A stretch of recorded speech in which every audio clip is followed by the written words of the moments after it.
There are all sorts of agencies that do have young men, but I don't know.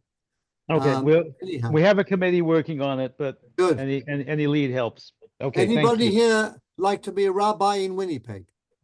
Speak to Harvey, okay? Yeah, yeah, good. All Hard right. code 50. We are being recorded, so it's probably time. Indeed. Good evening, Fabia.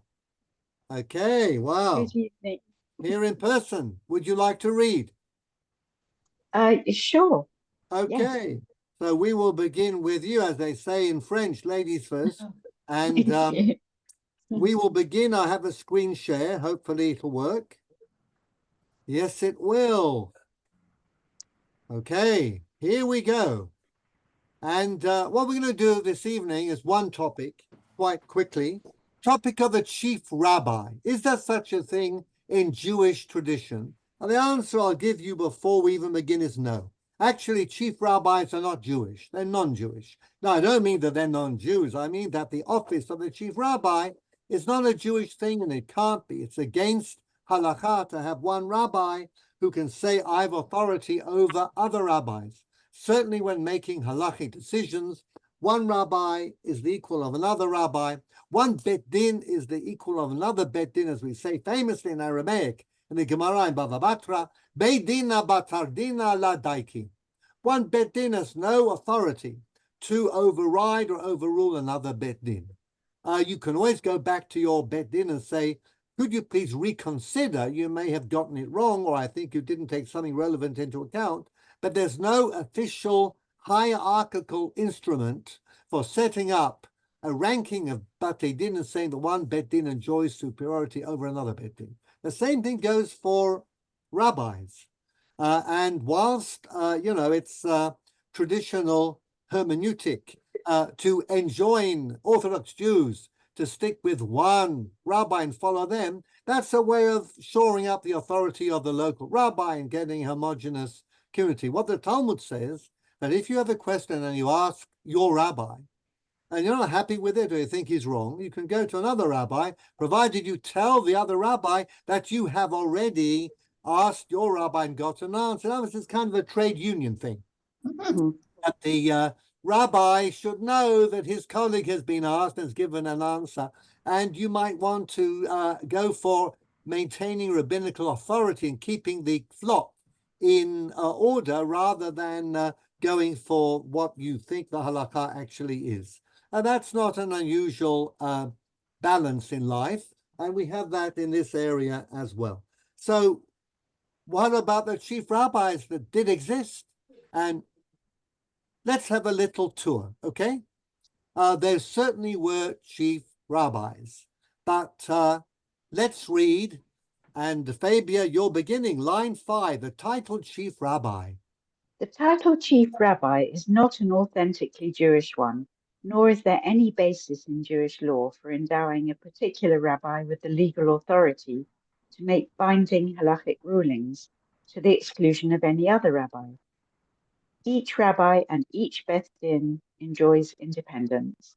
This is certainly the case after the lapse in the 3rd century of the original chain of smicha going back to Moses. In other words, when we talk about original authentic Jewish smicha, which would allow basically a Sanhedrin or even a group of rabbis to pass decrees and to rule on matters of fines or to convert or to do all sorts of important things, there was a chain of ordination going from Moses to Joshua through the elders and the prophets until it was scotched by the Romans, not the Scots, in the 3rd century. They basically destroyed the last link with original smicha. And institutionally speaking, halakha was in somewhat of a pickle, because could rabbis continue, say, making people pay their fines? Could they convert non-Jews to Judaism? And they used various ways of doing so. Some of them said that we are the agents, as it were, of the original smicha ordained bet din, and therefore Shluchatayu. anan shlichutayu ka'avdinan. Exactly. We do their shlichut. We're simply agents. In monetary matters, we got something called zabla. Ze borei lo echad. In other words, this is something that goes on to this day, that when you go for a monetary dispute to rabbinical court, you can choose your dayan. And the other side, the ones say who you are suing, chooses their dayan. And the two dayanim need to get together and choose what we call a shalish or a sholish. The third one, who's meant to, it's a bit like the secular tribunal. You have two wingmen and you have a chairperson. Say you have the teachers against the government. So the teachers have their representative, the government has theirs, and then there's meant to be an impartial chairman. That's how it works, Zabla. But of course, Zabla is very much a compromise because each side has got a judge who is rooting for them.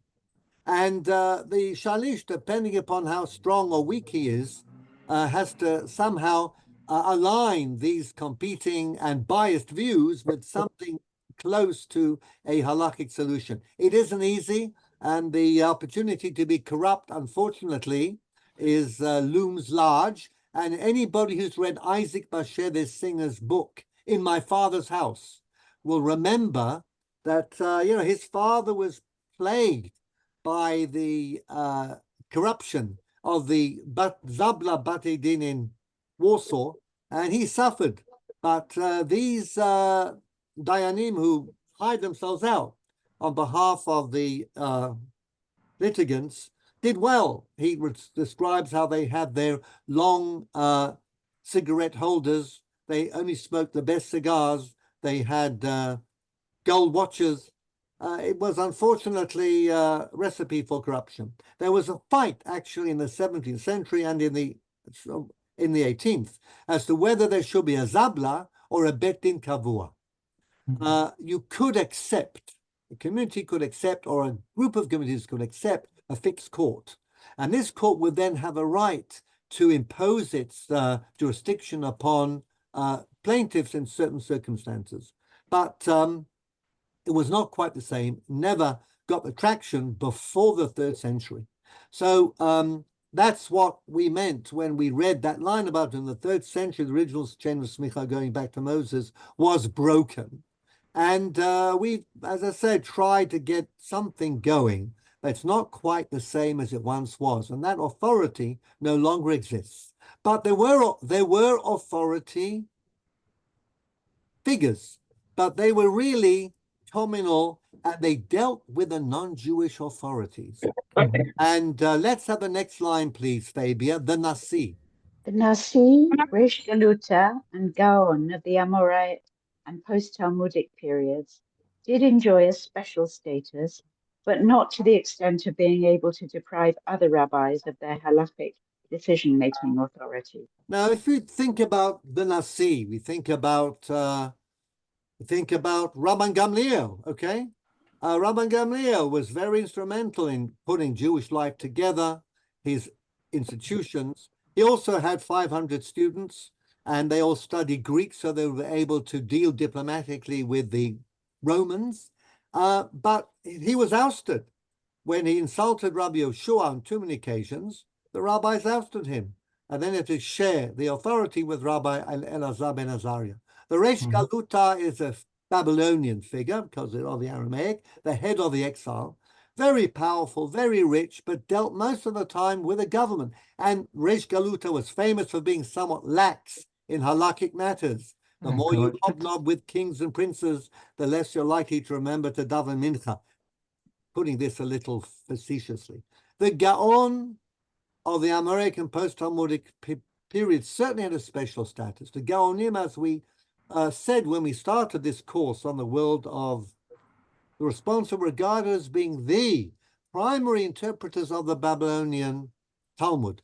But we saw when we talked about the Rambam and the Moreh Nevuchim that when there was a Gaon Ali in Baghdad, Rambam, who came to Egypt, was very dismissive of this Gaon, paid no attention to him, and criticized him often, and also his network of yeshivot.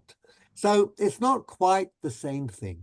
And there was never in the Talmud, in the post-biblical period, the period post-Smicha, after the system of Sanhedrin, great Sanhedrin, small Sanhedrin, smaller courts, there's no hierarchy and there's no ability to appeal even, which we will talk about, and certainly no right to override. So there's no such thing as a chief rabbi.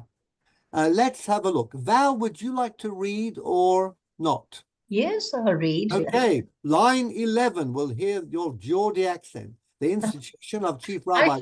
I'll try to get rid of that. No, it's very charming. Do keep it. Right, you would like me to begin then? Yeah, line 11, the institution. The institution of chief rabbi was created in Europe in the Middle Ages by the Gentile governing authorities, largely for secular administrative reasons, such as collecting taxes, registering communal statistics. Of course, the Jews had to pay high taxes for the privilege of living in a Gentile society. So somebody had to apportion the taxes and collect them. A lot of halachic material in the Responsa about how to divide the burden of taxation. Yes, and wanted statistics, how many Jews, marriages, births, deaths, etc. And for providing an intermediary between the government and the Jewish community. Famous examples are the appointment of a chief rabbi of France in the 14th century and the establishment of the crown rabbi in several kingdoms of the Iberian Peninsula.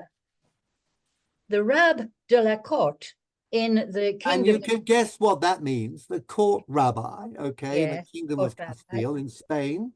Yes, in the kingdom of Castile and the Arabi Moor in the kingdom of Portugal. Sorry. Yeah, it's interesting. Arabi Moor is in fact 3 languages. Rabbi is Hebrew, the A is Arabic, and Portuguese, the Moor means the chief. So you've got the Arabi Moor, kingdom of Portugal. Now, it's interesting that these rabbis were basically glorified tax collectors. Yeah. They also, though, did have they could have the ear of the king, and on occasion they would try and do good things for the Jews. Okay, there was a certain Moshe Navarro who was a Arabi Moor in Portugal during the reign of King John I. And in 1391, you may remember the massacre of Seville. We talked about the massacre 1391 in France. And they spread, I mean, it was in Spain, Seville in Spain. And it didn't get to Portugal. Why? Because Moshe Navarro was very close with King John. And he also had an extensive knowledge of canon law, the laws and the customs of the Catholic Church. He cited edicts by Popes Boniface IX and Clement VI. And King John, on hearing and learning about those edicts, he passed a law in Portugal in 1392 on July 17th, prohibiting any persecution. And it was so popular that all his subjects agreed. As a result, in 1391, Portugal became a safe haven, and many Jews left from Spain to Portugal. The family of Abarbanel. Abarbanel was born in Portugal. His father became the finance minister to King John. However, when King John died and his son came to the throne, what do you think the son did? Threw out the Jews, and then tough times began in Portugal. But the last crown rabbi of Castile was Abraham Señor, okay, who was an older colleague of Barbanel was in his 50s, I think. Señor was in his 80s. And he was chief rabbi, but rather than leave, he converted to Catholicism. He became a Marana, the chief rabbi. But the chief rabbi, as I said, was a non-Jewish institution. Some of the chief rabbis were very learned, but some were there because they had influence with the ruler and the monarchs trusted them. So let's move on. That's one type of crown, where the very phrase crown rabbi talks about kings and crowns. Okay, nothing to do with the internal Jewish community. Val, you're doing well. Line 17. This model was adopted. Oh, yeah. This model was adopted in later periods in various European countries. And in the 19th century, there was the institution of crown rabbi in the Russian Empire. Same thing. We just go for a few centuries ahead. Crown rabbis, the Russians, were intent under the Tsar of assimilating Jews, getting them to forget, taking the Judaism out of the Jews. One of the terrible things they did was to send Jewish boys around the age of 11 for 25 years of compulsory military service. What were these boys called? Cantonist. Cantonists. Thank you, Jean. Wow. Because they divided Russia into cantons and areas, and they wanted a certain number of Jewish boys, 25 years, in the hope that they would never come back as Jews. But they didn't count on Jewish stubbornness. And in many communities in Russia, there were Cantonist shuls, where these boys who had no education, they came back, and after their 25 years or more, and there were shuls especially for them, where they could, as it were, get back into the rhythms and cycles of Jewish life. The idea of a crown rabbi was that he would be appointed the rabbi of all the Jewish communities in the Russian Pale of Settlement. He needed to know Russian. He needed to be able to communicate. So they didn't look for anybody with any halachic learning. They wanted Russian speakers. One of the few exceptions. Crown rabbi, who was a great Talmid Chacham, was Rabbi Yechiel Michal Halevi Epstein of Novardok, who could read, write, and speak Russian well. And the Aruch HaShulchan, as we know him, was the crown rabbi of Novardok, but most of them were either appointed by the members of the Jewish community, or they were imposed by the local governor, and very few of them had much Jewish knowledge, and very few had any halachic expertise at all. It's interesting that if you remember the Yiddish author Sholem Aleichem, he was the crown rabbi of Lubny in the Ukraine from 1880 until 1883. Most of the crown rabbis did their best to try and make the traditional Jews, especially the very frum ones, start to learn Russian, change the way they dressed and the way they worked and the way they acted. But of course, it never really worked. Everybody knew that these were fake rabbis, and they were just there to try and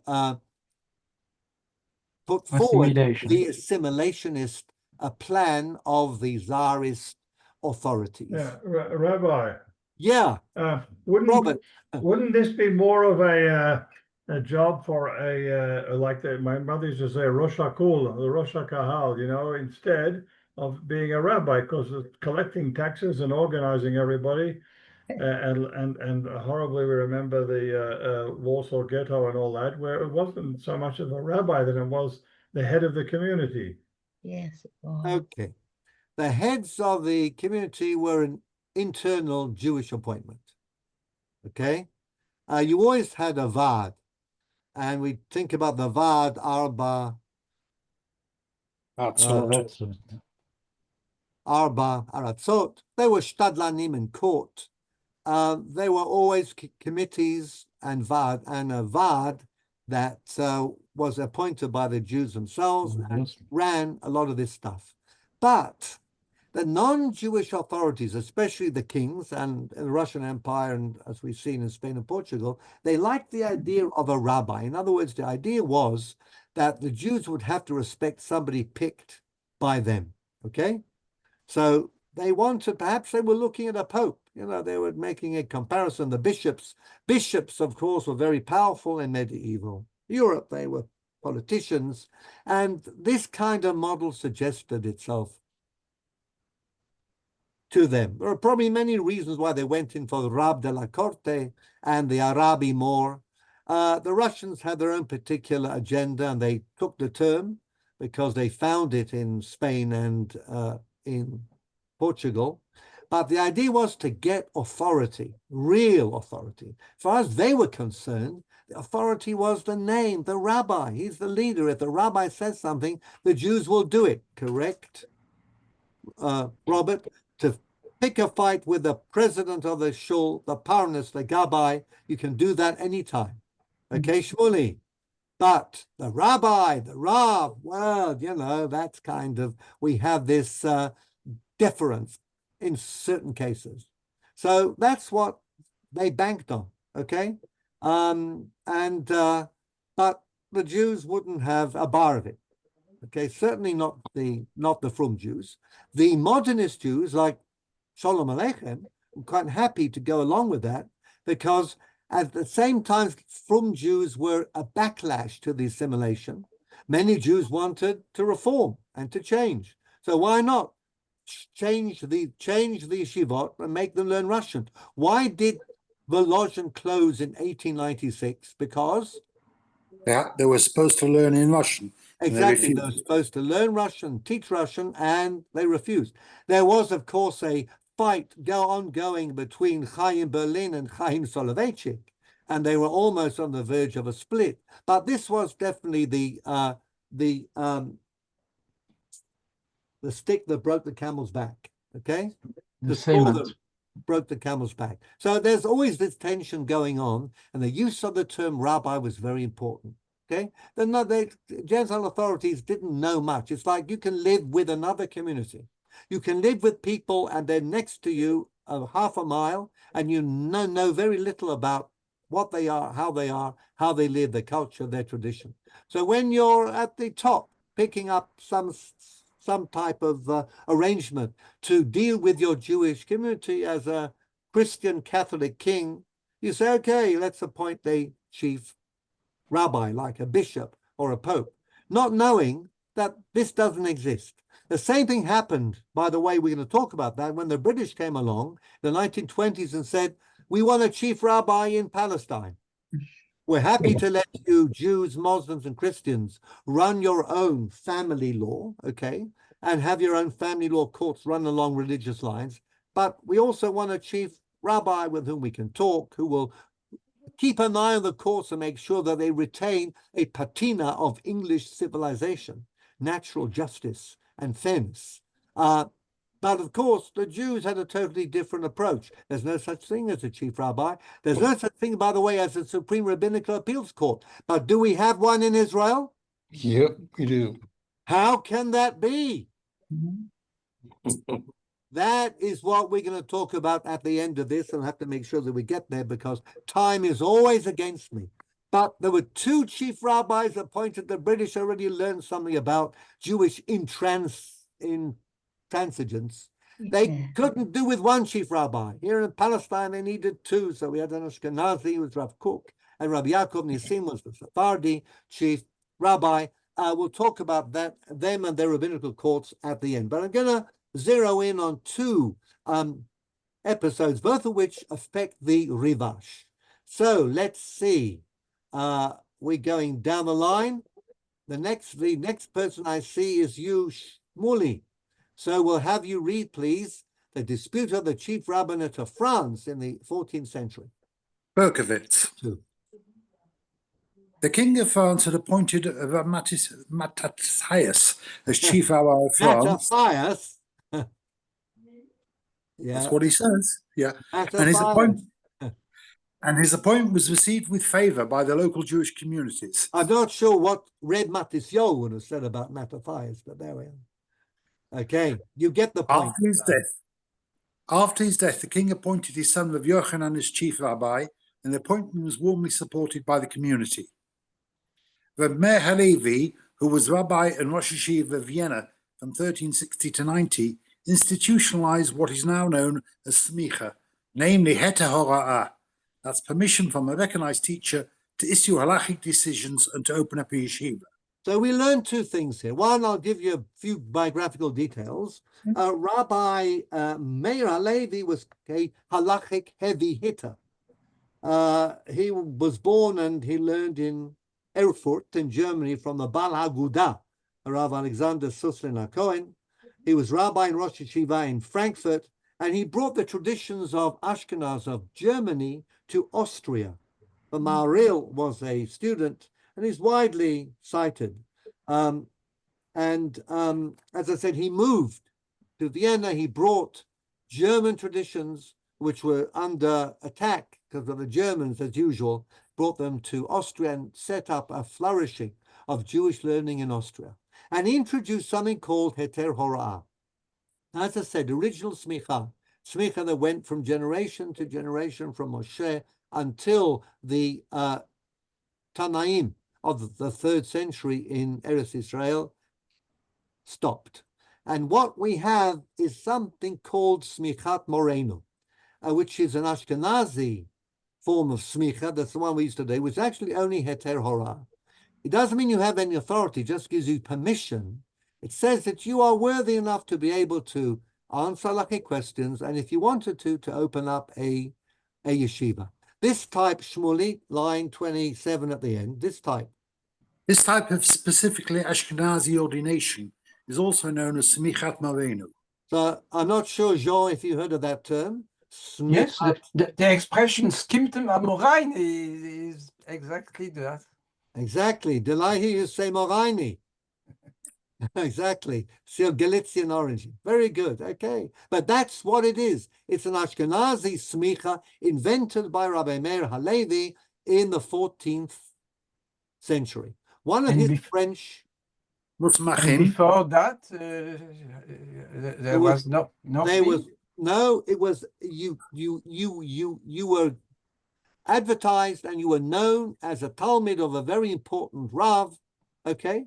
No, nobody gave smicha to Rashi. Nobody gave smicha to Rabbeinu Tam. They simply grew up and they became, just by force of their learning and their personalities, was a totally internal social type of acceptance. But they did. In other words, Batei Din was Zabla. I have a voice from my left, the erudite voice on my left. Batei Din, they got together when they needed to. Okay, all of this, once the original smicha stopped, it became a totally internal social thing. And the new smicha arose in the 14th century. That's what we have today.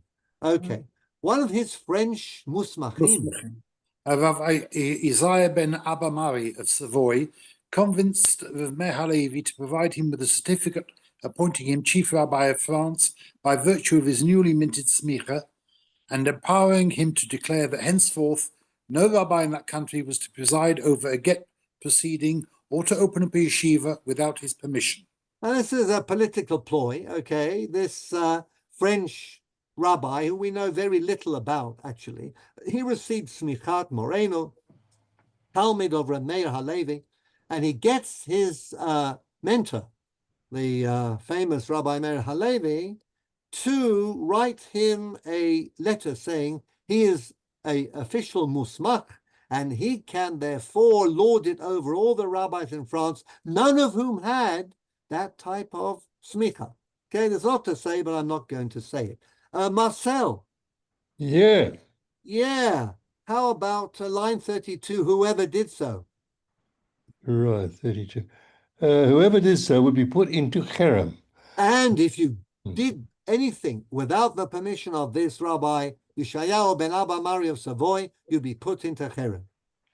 A storm of protest followed this development, and Rav Yochanan appealed to the rabbis of Spain for a decision on the legitimacy of Rav Isaiah's actions. The Rivash, who was the leading Spanish rabbi of the period, wrote the Responsa on the dispute, number 271.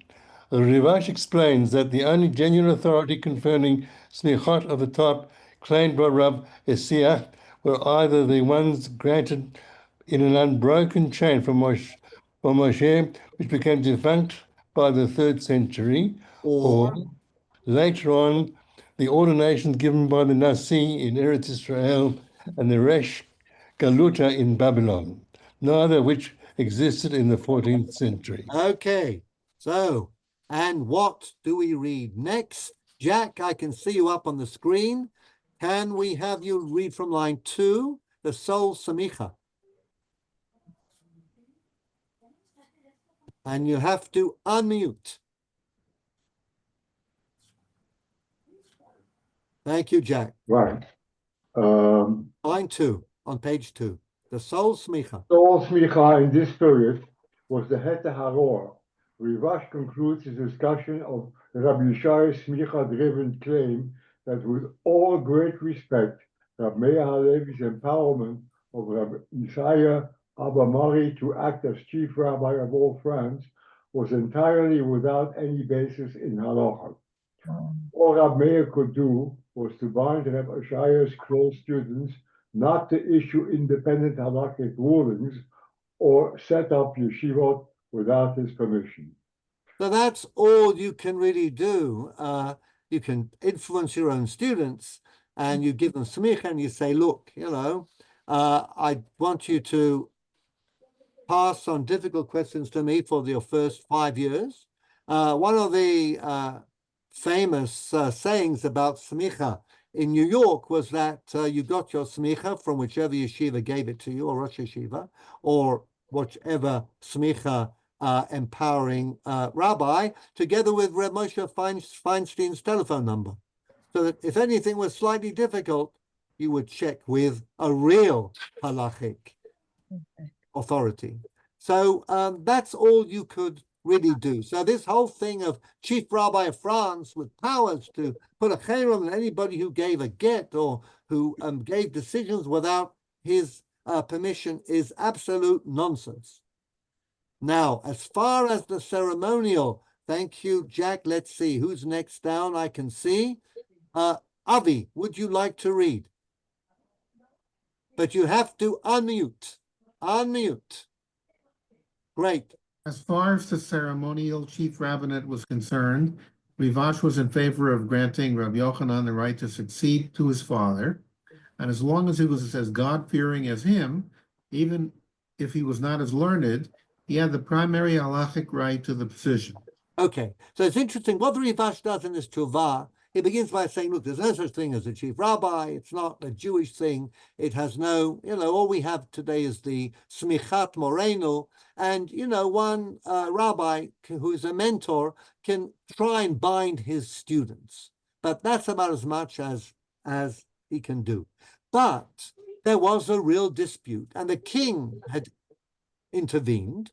And what you did as a rabbi, like the Rivash, is to apply halachic tools to the discussion and the dispute within the community, even if the actual institution is not a halachic one.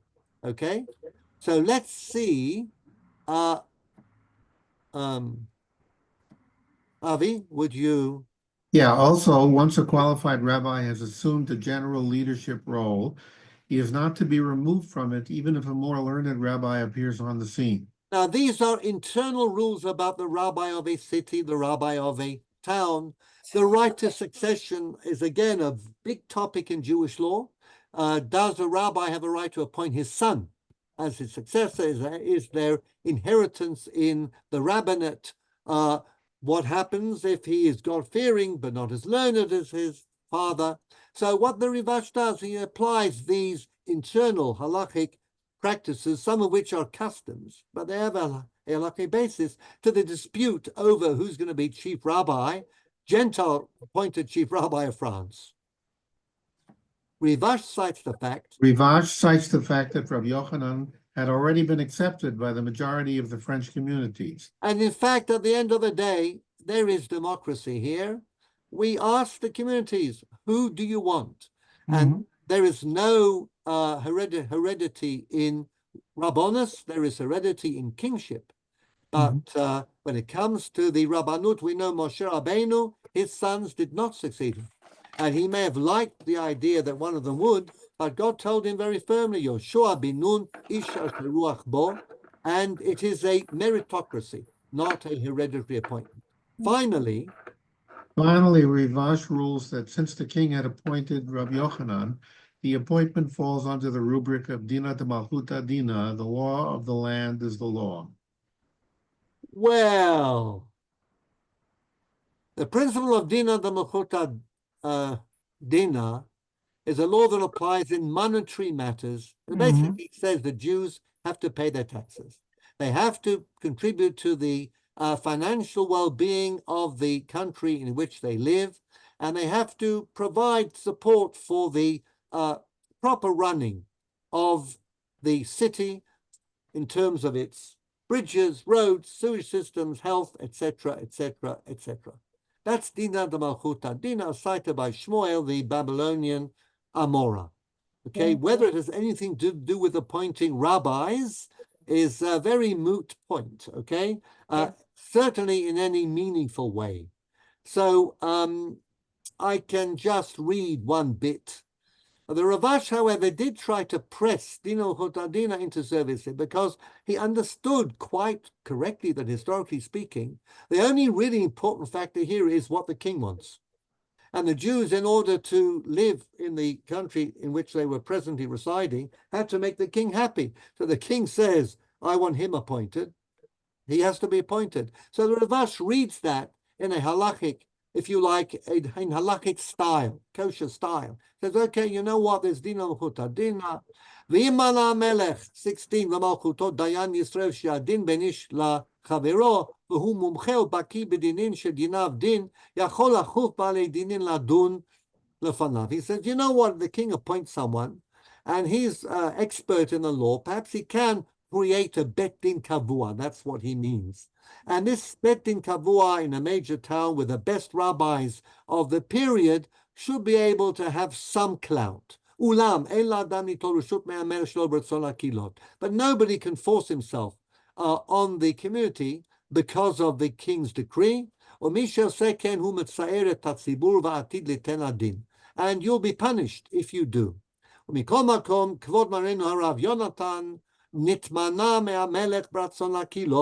Rabbi Yonatan was appointed with communal goodwill, and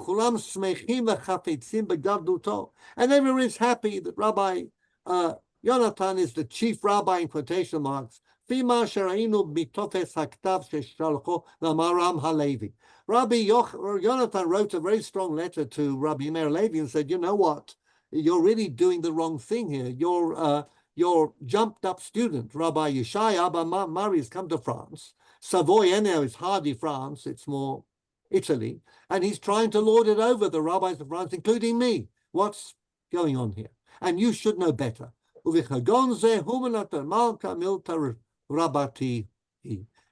the authority of the king is a major factor in this area. So, Bernie, would you read, please, line 21 on the basis of this responsum?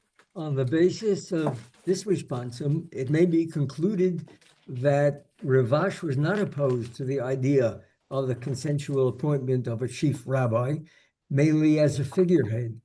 And more interestingly, the use of the principle of Dina D'Malchuta Dina to support any such appointment. So it's interesting. The Ravash was involved in a dispute in France, and now he himself gets embroiled in the chief rabbi issue. We read this before at the beginning, but we'll read it again just to be reminded. Line 24. Harvey, are you able to read? Willing and able? But he was Yochanan or Yonatan? In the Tshuva in Rivash, I see it's Yochanan. Why does he Yonatan? Yochanan. No, in the Tshuva Rivash, he's Yonatan. Sorry, I cannot read. I'm just in transit. I'm going to be able to listen, but I can't. Okay, no worries. Thank you. That's fine. It is Rabbi Yonatan, Joe, and the Yochanan in English is a mistake. Okay, je suis trompé.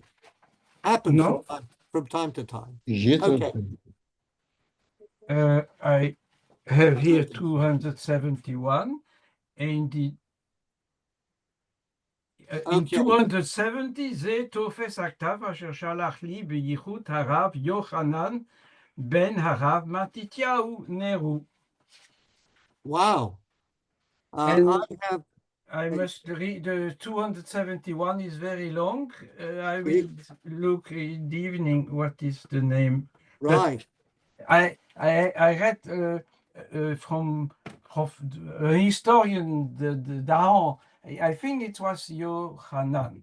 And if I may say a word, what is called the manuscript of München, one of the only complete manuscript of the Talmud, seems to have belonged to this Rabbi Yochanan. So let's have a look. I have one book that I've just pulled off the shelf. Let's see if we can have a look here. But sure, there is the Chief Rabbinate of France, somewhere or the other. I can find it. We had here in Zurich during 2 years also a war of succession between the older son of the late rabbi and his son-in-law. And the community preferred, for many reasons, the son-in-law. But it took 2 years until this was solved. Exactly. That is certainly not the only case. I think we will check this and we will send the answer around to the to all participants in the Shiur. Was it Yochanan or Yonatan? Anyhow, we are going to have Yael. Are you there? Yes. Yael. Yes. Do you like to read? I'll be happy to read. From where? Okay. 25. Line 25. As already noted, Rivash fled from Spain to Algeria in the wake, maybe, without the two, of 1391. The lay head of the Spanish community was Saul Astruc HaKohen, personal physician to the king of Tlemcen in Algeria. And greatly admired and respected in the court, both for his medical erudition and for dispensing free medical treatment without discrimination. Among the eminent Spanish scholars already ensconced in the city were Rabbi Isaac Bonastruc and Rabbi Simon ben Zema, Duran. Duran the Tashbetz, both from Mallorca. Both from Mallorca, and both of whom were employed by the community as dayanim and teachers. Rivash joined the Beit Din as a senior dayan and quickly became the supreme halachic authority in the country. In his role as communal leader, he became involved in a dispute between some of the local Berber Jews who opposed the continued influx of Spanish refugees. Not unusual. You have an established community going back hundreds of years. Berbers lived in North Africa, and they were educated enough, but certainly not the same caliber and not the same frumkeit, if you like, as the Spanish refugees. I think that in the 20th century, people in the so-called Treif and the Medinas experienced that. When European refugees came to Anglo countries, they came with a much higher level of Jewish learning, much higher level of Jewish practice, and there may have been some opposition. After all, our good old ways in Anglo Jewry, a very live and let live type of thing, didn't sit well with the Polish and the Hungarian emigres and refugees who came in. So tension always breaks out. And the local Jews said, we have enough of these Spanish refugees, these rabbis and these from people coming to make us feel inferior. Let's stop them.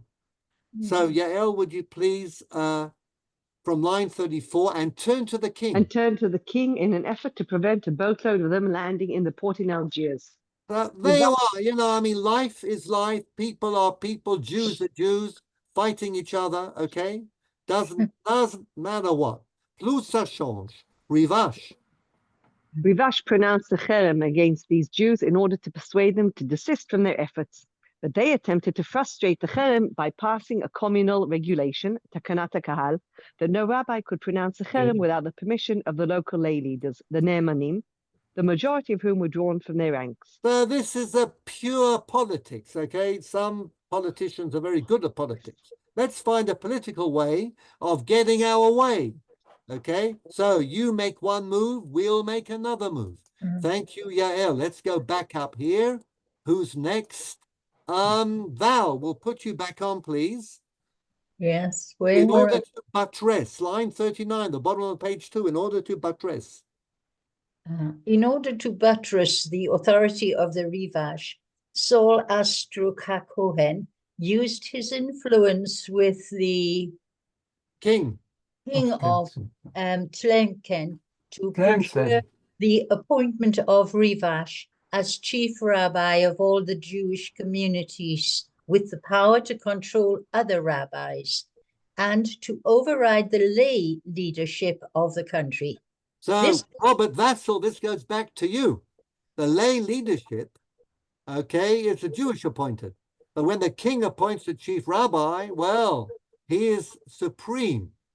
So this is what the Rivash decided to do. He was going to fight the locals. He was going to get himself appointed by a non-Jewish king as the chief rabbi, and with this royal authority in his hand, he could trample on the Ne'emanim. And what happened as a result? Well, this move paved the way for the landing of the Spanish refugees. And there's also an issue, of course, of taking in the refugees. The persecutions had been bitter.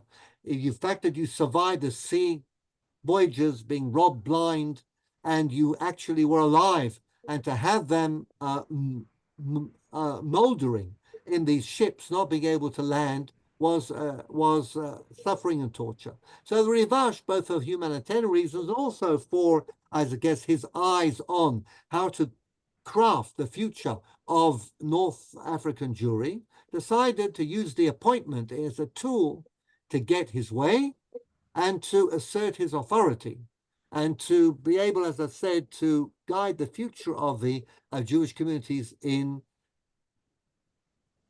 North Africa. And that's what happened. Okay, he was, during his lifetime, the official chief rabbi of Algiers and of Tunis, and with all the support of the kings. But his younger colleague, the Tashbetz, of course, wasn't quite happy. He regarded himself as being far more accomplished than the Rivash. And as always, you know, when you have an older man coming in who may be very eminent, but you feel that you are in your prime, again, human emotions and psychology is no stranger to the rabbinic field. There was a tension here, and we read the tshuva, that famous line I read to you, famous. I mean, that very powerful line which I read to you that said that the Rivash starts his tshuva about whether he can join a caravan within 3 days of Shabbat, caravan going across the desert. He says, Rabbi Duran, who was already asked and wrote an opinion, from which you already see that you can ask more than one rabbi. And then Rivash says, and by all rights, I should actually say the opposite because of what he did to me. But Rivash says, I'm not going to go against principle because of a personal hurt, and I will actually admit that the Tashbetz gave the right reasoning, and I'll add my pennyworth. So the appointment did not, however. Marcel. Right. Line 4. The appointment did not, however, find favour in the eyes of Rav Duran, who had a lengthy responsum on the halachic problems it entailed, but out of respect to the Rivash, he did not publish it in the latter's lifetime. The Rivash retained his title until his death in 1408. This is also interesting. Tashbetz immediately, on hearing about this chief rabbi, wrote about 6 tuvot, one after the other in his book of Responsa, explaining why the whole thing was, not only was it nonsense, but it was halachically very problematic. But he didn't publish it out of respect for the Rivash until the Rivash's death. And then his tuvot came out, and he himself refused to be made into chief rabbi. Okay? So let's see. Tashbetz's 5 Responsa. Tashbetz's 5 responses on the issue, Tashbetz 1 numbers 158 to 162, cover various grounds for objecting to the Rivash's appointment, but the lion's share is devoted to the question of whether Dina di Malchuta Dina provides any basis for the validity of such an appointment. Amongst his arguments... So the Rivash was appointed, but Tashbetz says, no, doesn't work. and Dino Hotadino, which Ravash had used in relation to the chief rabbinate of France, is not applicable here. Jack, would you please give us from line 11? DDD is Dina de Malchuta Dina, or Dina de Malchusa Dina. But you have to unmute. Dina de Malchuta Dina only applies to the traditional rights of the king in relation to the proper maintenance of the state. Tashbes cites Rashbam, who explains that the underlying principle is that the king's subjects accept his traditional rights over them in exchange for the land and security they receive in return. This is, of course, the theory underlying the entire feudal system which prevailed right through the Middle Ages. My belief is that Rashbam reflects the feudal approach, the feudal system, whereby the vassal would receive protection from the lord, and in exchange he would provide the lord with soldiers and horses and fodder when he needed it, and taxes. And this is exactly what the Jews were doing. They were paying their feudal dues to the ruler. Also, the relevant royal decrees must be for the country in general. What happened? That's okay, line 16. Must be for the country in general and not for only part of it, and certainly not aimed at one individual. In fact, the same principles that underlie the Jewish Mishpat HaMelech undergird the Gentile Dina de Malchuta Dina. In other words, it has to be something that is to do with the maintenance of the country. Roads, bridges, swimming pools, theaters, opera houses, and also has to apply to the country as a whole, not just one particular group, and certainly not to one particular individual. And what I'm going to do is I'm going to just read briefly from line 28. Aval dvarim she'einam mifukei malchut. Things which are not part of the traditional right of kings. Came out small. If a king simply decides he wants to do something, this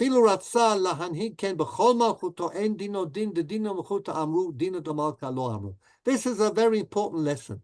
Dina de Malchuta means the laws of the kingdom, not the laws of the king. Kings can't decide to do whatever they want. They have to follow the rule of law, what the law says the kings can do. This is what the commentators wrote. וכל שכן אם אותו הדין שרוצה להנהיג אתה לא הנהיגו בכל מלכותו אלא בקצת מלכותו, שאינו דין כלל שאין זה מחוק המלכים להנהיג בעיר אחת, עניין אחד שאינו נוהג בכל המדינות. Unless the king's appointing all the religious judges all over the country, then there is no validity in terms of Dina de Malchuta Dina. So how does Tashbetz conclude? Robert Vassal, can you give us please line 1 on page 4? Yeah. Tashbetz concludes that the appointment of one rabbi as sole judge with the power to restrain the judicial competence of other rabbis has no basis in the rubric of Dina de Malchuta Dina. So, in fact, there is no halakhic basis here at all. It's a nice slogan. It reflects the power reality of the time. The king tells you something which he wants you to do, and you're a medieval Jewish community, you do it, okay? So you could dress it up as Dina Malchuta Dina, but Tashbetz says there's no actually authentic halakhic basis for this. And as I said, Dina Malchuta Dina doesn't deal with ritual law, only with civil law, okay? Money, taxes. Can the king say, well, Dina Malchuta Dina, I want Rabbi Rivash, say, to be the sole judge, to have halakhic authority over all the litigants in the country? What happens if one of the litigants is his father, brother, mother, okay? Is he allowed to be a dayan in such circumstances? He could say, of course, anus, I'm forced to by the king's decree, but then it might be a time of shmad, of persecution, and you may need to resist. So the Tashbetz takes us in various directions here. Avi, would you please give us the next point? The next point relates to the distinction between non-monetary law, Isur, and monetary matters, Mammon. Clearly, Dina de Malchuta Dina applies to the latter only. Hence, a blanket authorization of one dayan to oversee all cases in the country is clearly halachically unfeasible. Moreover, there are elements of Isur involved in all judicial activity, e.g. the prohibition against bias, especially in the case of litigants who are either friends or enemies of the dayan. So, a long section here, which I'll let you read in your own time, okay? And Bernie, would you please give us from line 18? Tashbetz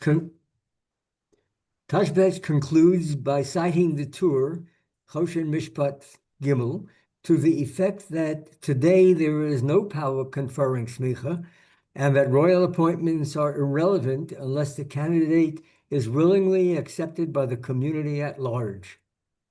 So there we are. This was probably the case. This, no, the Rivash actually was not accepted by the community at large because, as we learnt, the local community fought him tooth and nail using the agency of the Ne'emanim. Was a controversial appointment. Unlike the appointment of the son of Rabbi Matityahu in France, but the Rivash felt it was important for the future of North African Jewry for him to be able to get his way.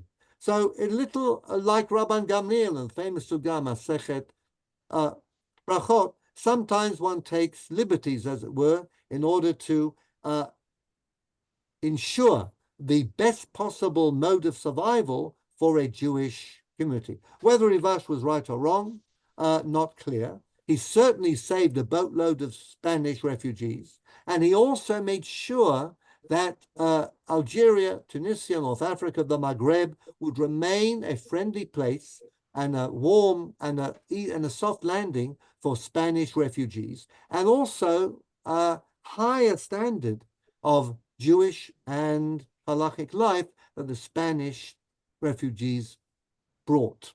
So it's a fascinating episode, a lot more to say, but I'm going to leave you with this story. And then I want to deal in the last few minutes with the Israeli Supreme Rabbinical Appeals Court. It's a fascinating, again, discussion which really springs off of what we've said. I'm going to stop the share and we'll go back. Where's my full screen? I seem to have lost my full screen. Apparently. You appear as normal, Danny. I do. You do. That's strange because I want a full screen. You have got it. I want a full screen for just a second. Okay. I want to get rid of this. Yeah. You got everyone else speaking on the force. I'm not seeing a full screen here. Well, I'm only seeing me. No, I don't think I can. Stop video and restart it again. I don't see video. Stop video. Okay. Now restart it. Yeah. You appear as per normal. Yeah, I'm not appearing to me as per normal. And that's... There are 3 dots on the top in a blue box. Click one of them, click that, and then choose pin, and it'll take away the pin. You'll pin yourself. The blue, three dots in the blue box. One of them says pin. Well, there's no blue box on my screen. My screen is just showing me. You got to look for something to press, and you get the word pin. You've pinned yourself as the only person there. Remove pin. That's it. Yeah, that's it. I removed the pin. Good. Okay. So when in the 1920s, when the British mandate stepped in, it said, okay, we're going to recognize you, Jews, both in terms of a chief rabbi. So we need chief rabbis. And Rav Kook said, no problem. I'll become the chief rabbi, there'll be a Sephardi chief rabbi, and we will work together with you to improve things in the Jewish section of the mandate. But then the British said, we're also going to recognize your religious courts, Batei Din, and they'll be civil servants, which is very nice. But you need to have natural justice, what we regard in England as being natural justice. That is, of course, to hear both sides to a case, and also audi alteram partem, but also the right to appeal. Is there a right to appeal against a bet din? Can you go to a higher bet din and say, I'm appealing? And Michael, you're nodding, and you say, no, there's no such thing. You can ask a bet din to change its mind. By the way, there's no finality of judgment in Jewish law. You can raise an issue that was decided by one bet din years after. Of course, it'll be more difficult to prove, and the Eidim may have passed away, okay? You might have a problem, but in theory, a bet din could change its mind and change its decision and do its best, of course, to try and change the situation and do justice. But this happens all the time. So when the British came along and said, unless you have a Supreme Appeals Court, we're not going to recognize your Jewish Batei Din, it was a problem for the Yishuv. So what did Rav Kook do? He said, okay, a Jewish compromise, all right? What we're going to do is we're going to ask the 3 top rabbis in Israel, recognized poskim, the greatest Talmidei Chachamim. They're going to be an advisory body. They're going to advise all Batei Din. And we have a statement in the Gemara that anybody who doesn't consult with more senior authority, who's more learned, Yasli bo behora'ah, okay, from Sanhedrin. He's not a refined posek. So unlike, for example, secular law, you know, a judge in the American Supreme Court cannot say, stop the trial. The best professor of contract law happens to be in town. I'll just step out of court for a while, consult with him and come back. That would be a real no-no, okay? And whereas in halakha, if a dayan wants to go and consult with a great Rav, he's encouraged to do so. And you could consult after the fact as well.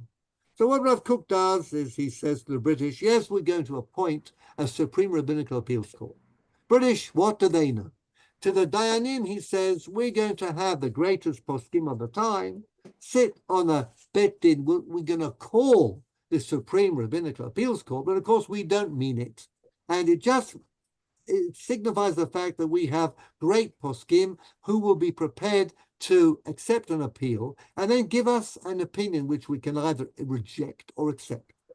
So that was the way that Rav Kook was able to convince the British that there is an appeal system in Jewish law. There were things like that in Europe. They were in very important communities such as Prague, and then they were for very big sums of money and usually only a week. You had a week. If a decision had been given by a bet din in Prague sometime in the 17th century, you could go to a special court of the greatest poskim in Prague and ask them to review and make a recommendation. And most Batei Din would accept the recommendation of the Gedolei Hador, okay? But it was only for a week and was only for a very large sum of money. So this idea was used by Rav Kook. What happened?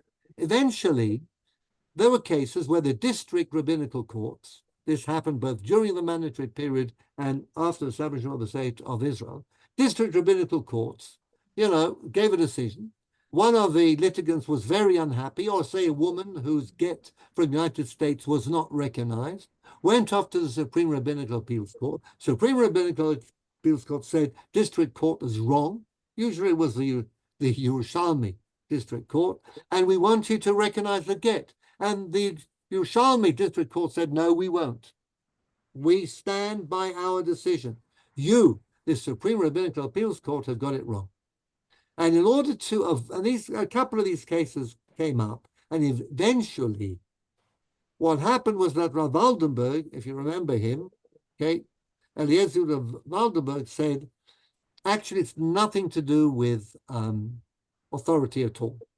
The way that we have to go about these decisions, of course, once he was appointed to the Supreme Rabbinical Appeals Court, he said, look, it's a matter of labor law.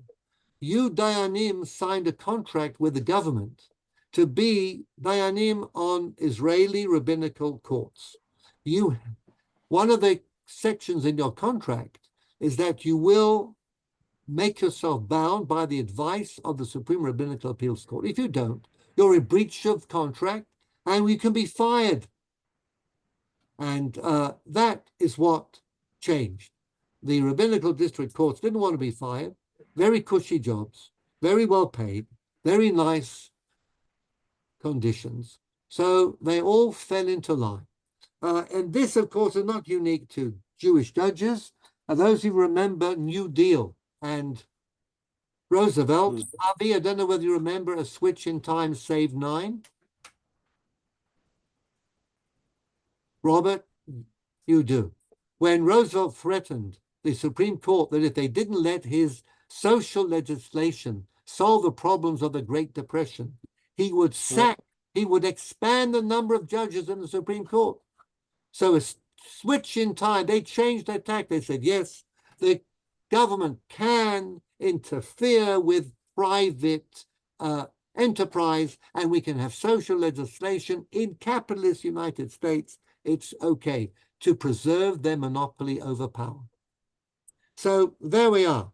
But occasionally, and here I'm going to close, occasionally that flexibility is very useful. And we talked about this when we talked about conversion to Judaism, Shiur, when that nasty rabbinical court in Ashdod decided to take away the woman converts' Judaism. The final word was given to the Tel Aviv Rabbinical District Court, and they ignored the Rabbinical Supreme Appeals Court.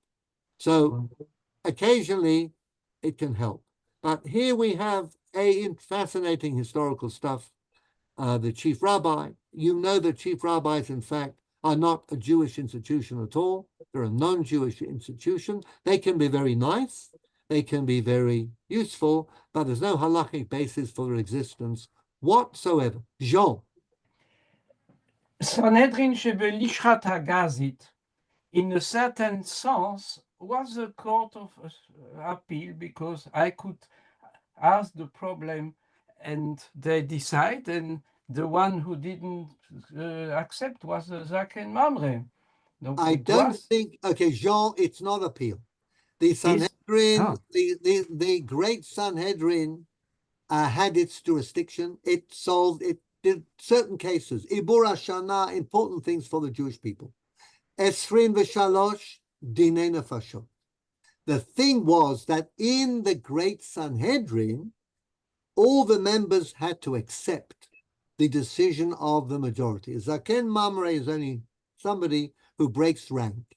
But it's not really an appeal that one of the parties... Really not, I did a little bit. It's not an appeal because the part, when we say appeal, we mean that one of the Balei Din says, I don't like the decision made by the Sanhedrin, I'm going to go to a bigger Sanhedrin, a better Sanhedrin. That and the Beit Din of the Rambam in Egypt, that also such an attribution, I think. That did not happen. Rambam would have ignored other Dayanim and other Batei Din, and this is what happens to this day. You can have a chief rabbi of France. Is there a chief rabbi in Switzerland, by the way? I don't think so. No, okay, but in France there definitely is. And yet there are communities in France and Aix-les-Bains that pay no attention to the chief rabbi. There's a chief rabbi in Britain. Do all the rabbis of all the schools feel bound by what the chief rabbi says? Certainly not. In the United States, they didn't even try, except for a brief period, when Rabbi Jacob Joseph was mooted as the chief rabbi of New York, and that didn't work either. So you know, it's not a Yiddish Geschäft, okay? Chief rabbi. So I'm going to wish everybody a ktiva v'chatima, a happy, healthy, and peaceful New Year for us and for the entire Jewish people and for the world. And I want to say that when we resume after Sukkot and after the Sukkot in Chutz La'aretz, first Wednesday after the 8th day of Pesach, after, and I yeah, because you have this 2 days, I sent you the date, and we are going to be looking at some 16th century Meshivim, the Marshal and the Ramah. I'm only going to throw out 2 titles. Marshal was asked an interesting question, so whether a man needs to wear a kippah when he's making a bracha or davening, really? And then we're going to look at the Ramah and the case of the orphan bride and the issue of human dignity in Jewish law.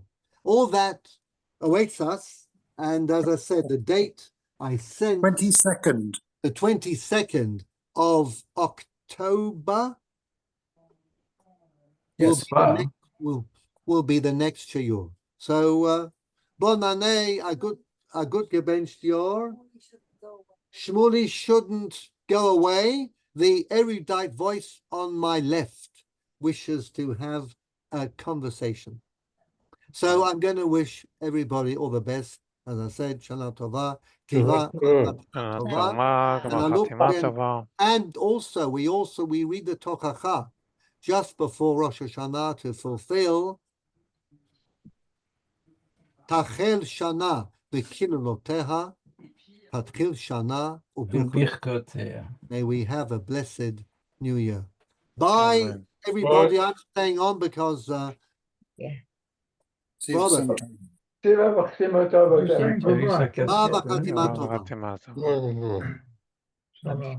Okay.